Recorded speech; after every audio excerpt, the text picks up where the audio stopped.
The brain is hungry for dopamine. And in front of a digital device, it's getting a nice steady stream of dopamine. Like I think of the, Pac-Man, chomp, chomp, chomp, chomp, chomp. This is so delicious. It feels great. Not only does it feel great, it's like a relief for the ADHD brain.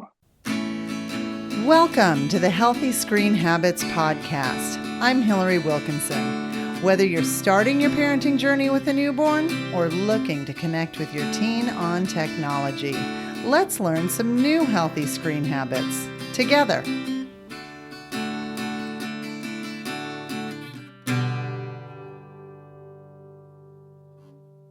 With 10 years of coaching experience and fluency in 5 languages, my guest today brings global perspective to her practice, serving clients around the world from her base in New Orleans.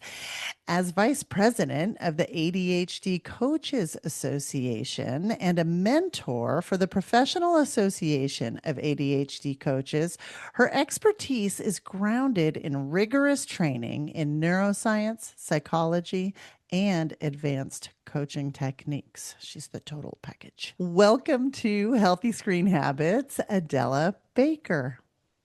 Thank you. It is great to be here. This is a topic I love. Excellent. Adela, I understand that the world of ADHD is one that's kind of particularly close to your heart. And how did you find your passion? My son was diagnosed with ADHD when he was around 6 years old. And I came to understand what this meant. He has a race car brain with tricycle brakes. And I came to understand, wow, this is genetic. This is how so many of my family's brain works. And my brain too, and in different ways. And there's so many flavors of ADHD. And I just became committed to, if I'm going to help my son, I might as well help other people. At the time, there was no other coach in the entire Gulf South, ADHD coach. So I saw an opportunity there and pivoted in my career for the training required and became a credentialed ADHD coach.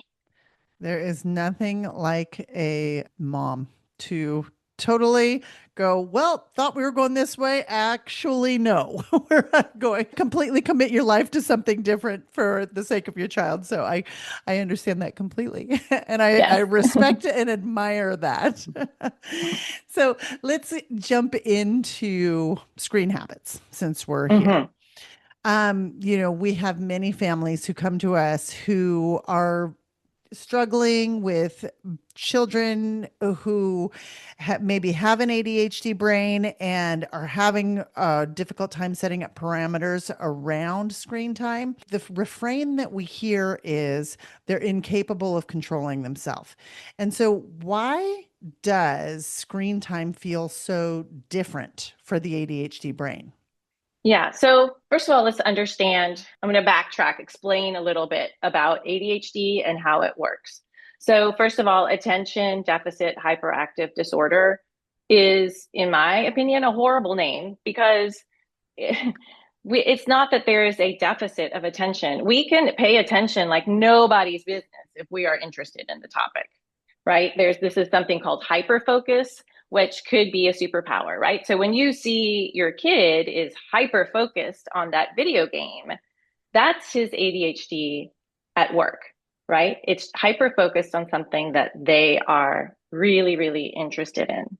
Hyperactive, it could be hyperactive mind, it could be hyperactive body, it could be hyperactive emotions, right? Some people describe ADHD as the inability to self-regulate, right? We struggle with regulating our thoughts, our actions, our emotions. Is it a disorder? Is it more of maybe a condition or an impairment? I think it's like being nearsighted. Like, oh, okay, I can't see. I'm struggling with seeing. Well, if I tell, my best friend, well, just squint harder, you'll be able to see. Well, that's not realistic. That's not a very kind way of addressing it. You'd find out, well, oh, you have wonky shaped eyeballs. How are they shaped? What is your unique eyeball shape and what is the accommodation there? right? So what does your unique ADHD look like? And then, like with glasses, do I need contacts, LASIK, glasses? What suits your lifestyle? What accommodation is going to suit your lifestyle for your flavor of ADHD? And that's in coaching, that's what we help our clients figure out. What's happening is that there's, it's related to neurotransmitters. The brain is hungry for dopamine. And in front of a digital device, it's getting a nice steady stream of dopamine. Like I think of the, Pac-Man, chomp, chomp, chomp, chomp, chomp. This is so delicious. It feels great. Not only does it feel great, it's like a relief for the ADHD brain, right? And so, of course, we're not saying, well, give your kid all the screen time they want for that relief, but that's in their brain. That is what is happening, right? Mm. So that brain does not have executive function skills on demand. It does have executive function skills. And when I'm talking executive function skills, that's sustained attention, time management, working memory, planning, prioritizing. It's intrinsic motivation, right? Not secondhand motivation. That's a big one. It's that self-regulation, that emotional regulation piece. So not every ADHD brain is going to struggle with all of these executive function skills. They're there, just not always on demand, right? If mom says, come on, let's go, that's hard for an ADHD brain. Now, if the ADHD brain says, oh, I want to get up and go, now it's easy. ADHD brain does not do well with that secondhand interest, right? So secondhand interest meaning like an extrinsic motivator? Yes, like if mom tells me to do it, or if the government tells me to do it, or if something else tells me to do it, if it's not my idea, ADHD brain is almost like I like to think of James Dean with a black leather jacket, smoking a cigarette, saying, I don't want to do that. I'm going to do it my way. And you know what? That brain is right? What is your way of doing it? And as parents, how can we help our child articulate, well, how do you want to take control of your screen time so that it's on their terms? You've done a great job of like explaining how this hyper focus kind of comes into play. And I think a lot of people or parents say, like, my child struggles with focusing on anything until they're in front of a screen. And they feel as though they're kind of almost building a focus muscle, if you will. Can you talk about that a little bit? I see you shaking your Yeah. head. Yes. So, okay, first of all these executive function skills are housed in the prefrontal cortex.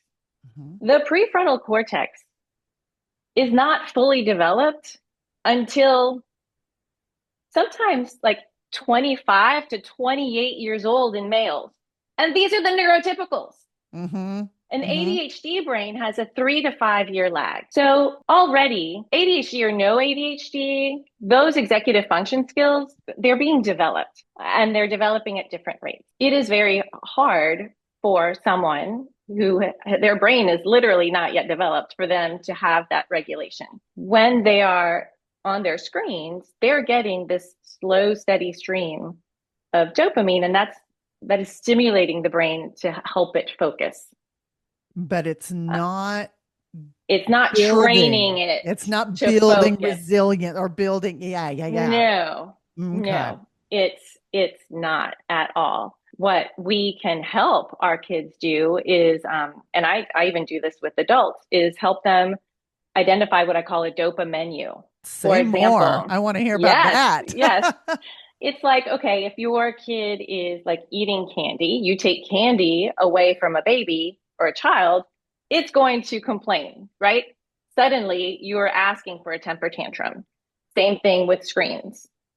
If you replace that candy with a toy, okay, now there's an immediate distraction and the child is appeased. With the attention, we want together, collaboratively with the child to identify, well, what are these other activities that might give you these, like, it's not just dopamine, it's also, it's serotonin, it's oxytocin. Like, what is it that you need at that moment? Do you need novelty? ADHD brains thrive on novelty and challenge, something new, and just the right amount of challenge. If it's too hard, they give up. And if it's too easy, it's too boring. And we also thrive on connection. So what is it that is missing, and what might replace the screen time to offer what they need? Now, again, ADHD brain doesn't want to be told what to do. It's mom can't come up with a plan. It's collaborative. What are some things that you can do? What do you want to do when you come off the screen? So Right? And pre-think that developing beforehand. agency. Absolutely. Okay. Agency is Absolutely. such a hot word right now. It's just it keeps coming up again and again, particularly in Mm-hmm. response to like AI and the AI technologies, and Mm-hmm. everybody's saying like this is how we retain our humanity, is to exercise agency and know the importance of having it. So I love that you're talking about that with people with ADHD brains needing like they're masters at exercising agency. We have a lot to learn, right? Mm-hmm. Mm-hmm. And, the beauty about ADHD is that they're, extremely creative brains. Mhm. So mom's idea might not be as good as their own idea, and that's okay. Right. And I find that's the hardest piece, or one of the hardest pieces in working with parents, is that we think we know the best way, or the book says this is the best way. So this is the best way for you. That's not necessarily true. Mhm. Right. Your child might know the best way. Actually, I just thought of a funny example. So this was also when my kid was very young. He had to take a certain pill. I don't know if it was a supplement. I don't remember what it was even. And it was a big round purple pill. And I said, it doesn't matter how you do it as long as you take it, right? So we have a shared objective. The shared objective is that you feel good and you have to take the pill. But I'm going to let you do it any way you want. Well, he set that pill on its side and rolled it down the table, and then got down to his knees, opened his mouth, and the pill dropped in it. It was a Rube Goldberg toy pill Yes. taking. And that was his method. And that was fun. And it was on his terms. So, as parents, how can we collaborate with our children so that they can come up with their own system that is pleasing to them, so that they can manage their screen time? When you talk about this dopa menu, like, would you have a list of choices, or would you storyboard it ideally before they got on their device, or like what does that look like? Again, I'm using my son as an example. He's 17 now. So fishing, he goes out fishing to the bayou, right? That is an example of something that he loves to do that he does not need his screen for, Mhm. right? Or going out on a skateboard. That is something that he enjoys, that does not require screen time. Or meeting up with friends, right? So what are the things that are going to light him up? And that's an easy question. It's like, when was the last time that you were laughing? When was the last time that you were having a great time? And what were you doing then? So we're identifying the times that they do experience this joy. They are experiencing this, dopamine, serotonin, all these wonderful neurochemicals, these juicy things that are just lighting up their brains. And so that they can identify, oh, these are other sources of it. It's not only the screen that has the capability of providing that to me.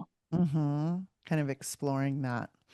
Yeah. Mm-hmm. So when we come back, I am going to ask Adela a few more things specific to ADHD and managing screen time. From brand new parents to parents of teens who already have their own smartphones, Healthy Screen Habits presentations can help you navigate parenting in this digital age. We cover topics like creating your own family tech plan with a template that helps you guide your conversations, and how to improve our kids' mental health through healthy screen habits. If you have a book club, bunco group, or even a group of neighborhood moms that you'd like to gather together for creating a plan on how your kids are going to play together, grow together, and what apps to look out for, let's have a mom's night. In-person or virtual presentations are available. Reach out to us at healthyscreenhabits.org. Click the Book a Speaker button and let's get the fun started. I'm speaking with Adela Baker, an ADHD coach whose vision is a world where everyone can focus on their dreams. Focus. It's something that is so hard to do without deep intention, right? In today's distraction-filled world. And we know our attention is being manipulated. This whole attention economy that we're in, tech experts say that one of the biggest ways, you and I were talking about this, one of the biggest ways to remain human in the time of AI and chatbots is to retain agency, our ability to act and make free choices, which seems as though the ADHD brain is attuned to that. It kind of reminds me of like Percy Jackson, where it's like all this stuff starts making sense, where it's like why these demigods are as amazing as they are, but don't fit the, prescribed mold, if you will, in everyday society. So we want to give a child with ADHD genuine agency over their screen time and build that dopamine menu, like you talked. Can you talk about what, like, I'm just going to, take a peek behind the curtain the other way. What would happen if we don't do those things, do you think? Like, what would be, is there ever a saturation point, I guess I'm asking, where they would just organically want to come off the screen, or no? If they get bored, ADHD brains hate boredom. Boredom is slow death. Yeah. Some people call it borture. Sure. That's a great word. Yeah. So it's as parents, it's not permissiveness. We are actually helping our children develop those executive function skills, right? Planning is an executive function skill. Asking our child, what is your plan? Well, they're going to say, I don't have a plan, right? Because that's hard. That's uncomfortable to think of a plan. ADHD brain lives in the now or not now. Planning is future. That's hard. So helping them think about their thinking, which is metacognition, the very last of the executive function skills to develop. Developmentally, that's going to be way down the lane. So correct. So they need some assistance with that. And it's not us telling. ADHD brain, again, like resists people giving them orders, but it's questioning. It's like, I trust that you know yourself best. What is your intention in playing this game? Again, going back to intentionality. How will you know when you've played enough? What does that look like? Yeah. Or how much time do you want to be on the iPad this weekend? I remember the first time I asked my kids that, and my son looked at me. He's like, really? I can choose? I was like, yeah, you choose. You tell me. And he goes, 2 hours. I was like, 2 hours? 2 hours on the iPad for the weekend? Really? Like, yeah. Okay, you got it, Buster. 2 hours. You get 2 hours this weekend. And then 2 hours is up like that. I was like, this is your plan. We're doing your plan, buddy. That was a great plan. Right? But he felt agency. Of course, he caught on real quick. But then, what is it that you want to accomplish? Let's do it on your terms. And then how are you going to transition? That's the hard part. How are you going to transition to the next activity? How will you know? What are your cues? What are you going to do after? Yeah. So that they're looking forward to something. Yeah, what I'm hearing is you just rather than a very didactic top-down management, my way or the highway type stuff, which I honestly I don't think helps very many people, but that's my own personal bias. But I think this continuous curiosity from the point Mm-hmm. of the caregiver is needed. And that's Yes. hard, right? Because that requires such a like such a trove of patience from ourself. But I think yeah, like curiosity and humor are very good Yes. tools. Yes. Yeah. And letting them make mistakes, right? How are you going to remember? Oh, okay, well, I'm going to set a timer or something, but then maybe they keep hitting snooze on the timer or but then going back to what went right. What didn't go right? Well, what do you need to do next time? Like this is a learning process. It's constant experimentation, helping them live on their own terms so that they can have their system. Yeah. And maybe they want to use, I don't know, songs instead of timers. Like every song is 3.5 minutes more or less. So I can measure time in songs. Like we're working with highly creative, imaginative brains. Like they will come up with hilarious solutions. Hilarious. Let them. Uh-huh. As long as they could explain it to you, right? And then what do you want me to do to support you? Yeah. Yeah. And And I if you think don't do it, what do you want me to do? mhm.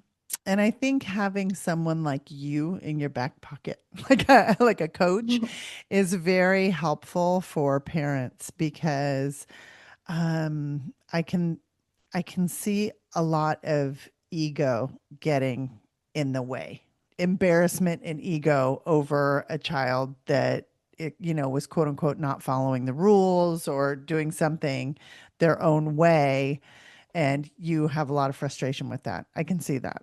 You know, Mm. so many times we're not alone in the upbringing of our children, right? We're lucky if we have kind of a team of people around us.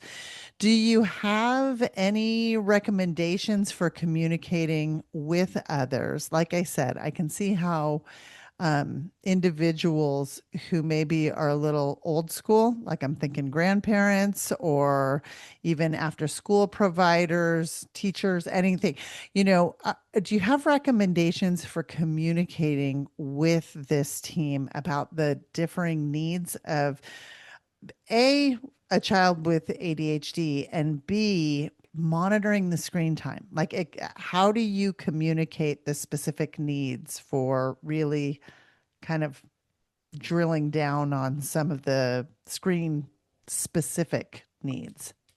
hmm Again, I mean, this again depends on the age of the child, but with older kids, um, I'm a big advocate for transparency. Like, what do you want your teacher to know about you?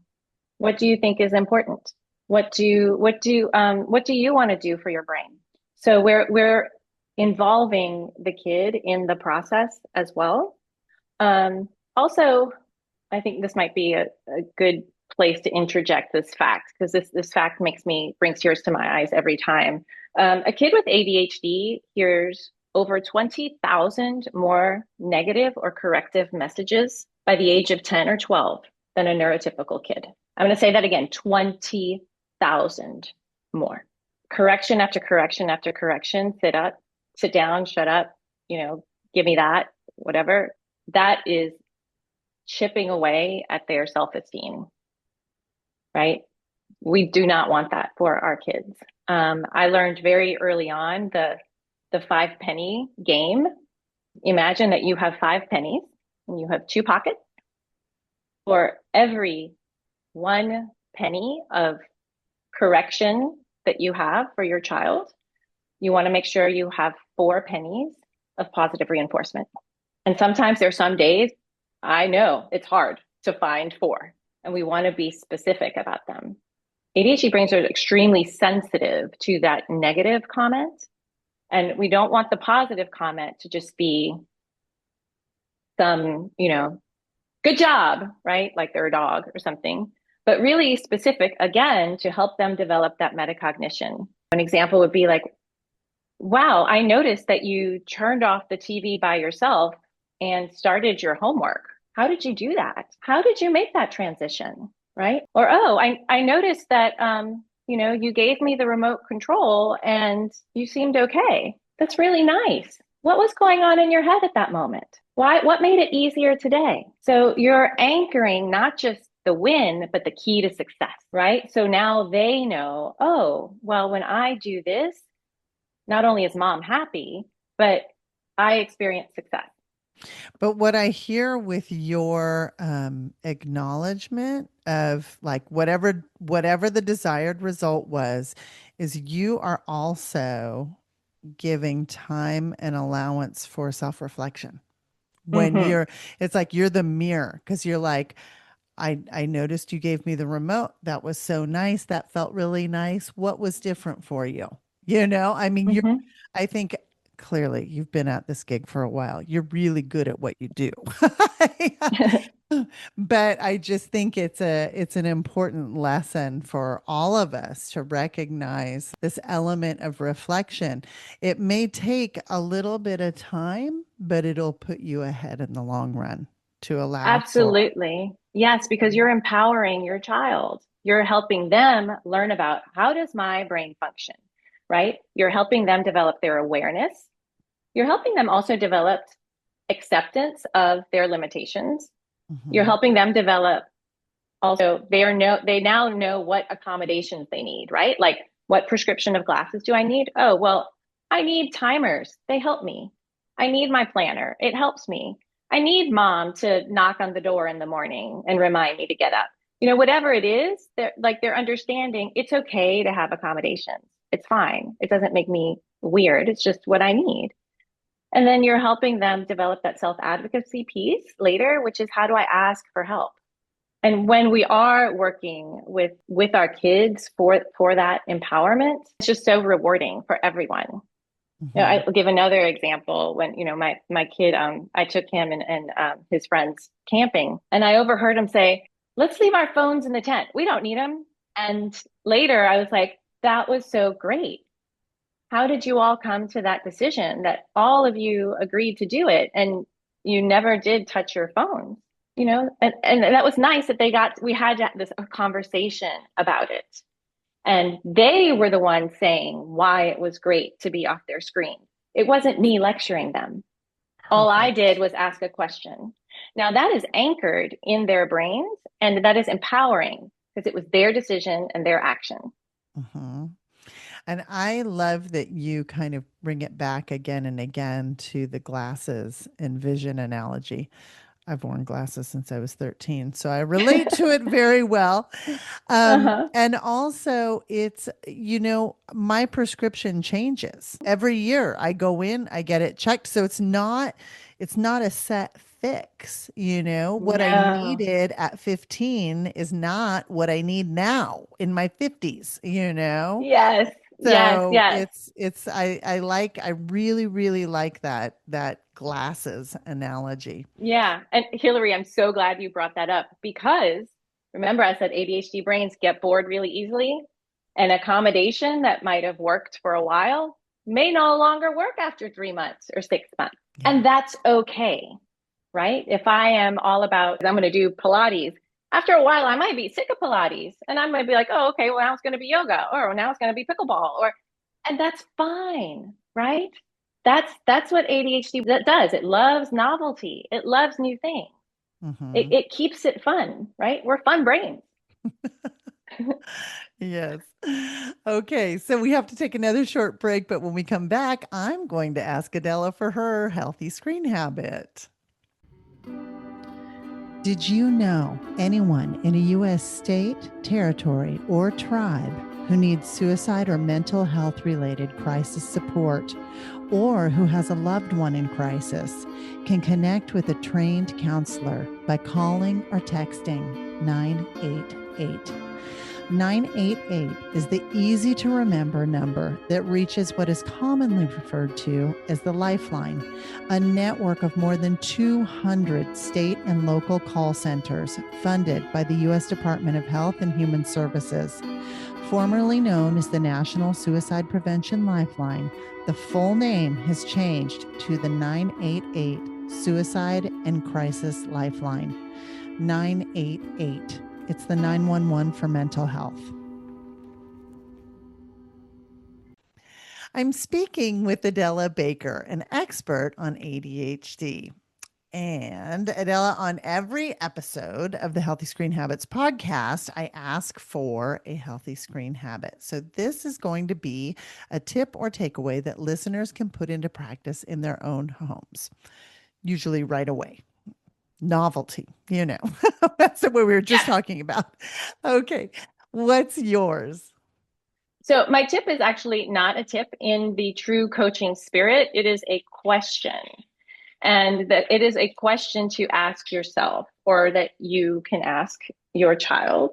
And if you're asking yourself, it's how will this help me live in alignment with my core values? What choice am I making here that gets me one step closer to living out my purpose, right? How authentic am I? Is this authentic me making this choice, living in true authenticity? Or is this me doing it for some other reason? Yeah. And those are big words for kids. So maybe an easier one would be, what is really important to you right now? Mm-hmm. Right? So questioning that why. What's your why here? Basic Simon Sinek, right? Yeah. Okay. As always, you can find a complete transcript of this show by visiting the show notes for this episode. You do this by going to healthyscreenhabits.org, click the podcast button, and find this episode. Adela, thank you so much for being here, for sharing your curiosity and your zest for life. It has been a pleasure. It has been a pleasure. I have the best job in the world, and if you would like to find me or many others, go to the ADHD Coaches Organization directory. We are here. Some are specialized in working with parents, some specialized working with teens or with kids. We're there and we're here to help you. And I will include a link to that in the show notes as well. Okay. Thank you. For more information, you can find us on Instagram and Facebook at Healthy Screen Habits. Make sure to visit our website, healthyscreenhabits.org, where you can subscribe to the show on Apple Podcasts or via RSS, so you'll never miss an episode. It's free, it's fun, and you get a healthy new screen habit each week. While you're at it, if you found value in this show, we'd appreciate you giving us a quick rating. It really does help other people find us and spread the word of healthy screen habits. Or if you'd simply like to tell a friend, we'd love that too. I so appreciate you spending your time with me this week, and I look forward to learning more healthy habits together.